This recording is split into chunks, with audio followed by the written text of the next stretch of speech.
Okay, now that you've created your entity model, I'm going to show you how simple it is to actually use the model within your various different classes. So what I'm going to do, I'm just going to go to my sample project here, and just for demonstration purposes I'm just going to open up the Solution Explorer, and I'm just going to take Form 1, and onto that I'm just going to drop a button, and I'm just going to use this really to launch some code to show you how you actually use these entities before I go and show you how we put this into our coffee shop application.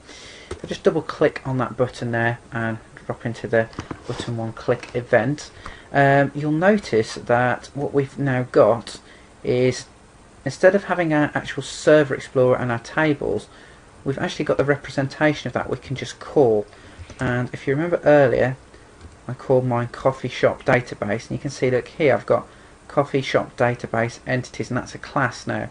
And if I choose that and then give that a name, so I'm just going to call mine I'm just going to call that coffee shop database entities, not the greatest name but that will be fine, equals new, and then just put my coffee shop data entities. You can see I've created an instance there of this thing called coffee shop database entities, which is actually modelling the database over there.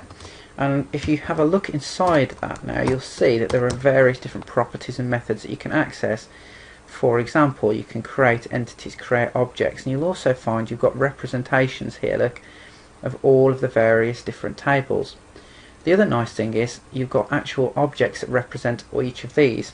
So if I now just go TBL, you can see here that Visual Studio has generated me class versions of all of those tables. They're completely disconnected from the database, but it'll allow me to actually make object versions and then save those object versions back to the database. So if I wanted to make for example a product here, I could just choose that there, say product, give the instance a name, so product 1.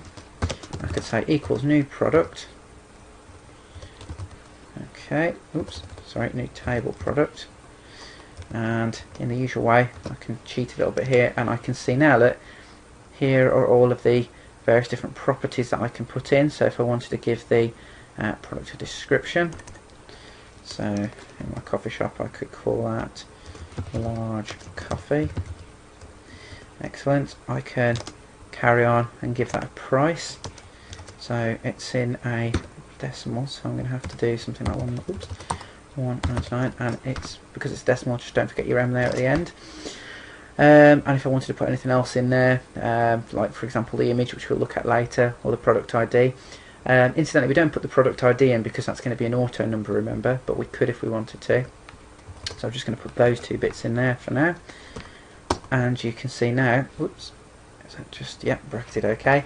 You can see that now I've got a new version of my product, which if I wanted to, I could now very easily save to my database. I just need to say CSDE dot, and you can see I've got these various options here. I've got add to products, so I can call that method and I can pass it my new product straight in like that. Finally, if I want to save the changes to my database, I've got the save changes option here, and if I just save that, you can see now when I run that piece of code, that is going to save my new product straight into my database. And if I just run that through, press my button, and that's that gone straight into the database.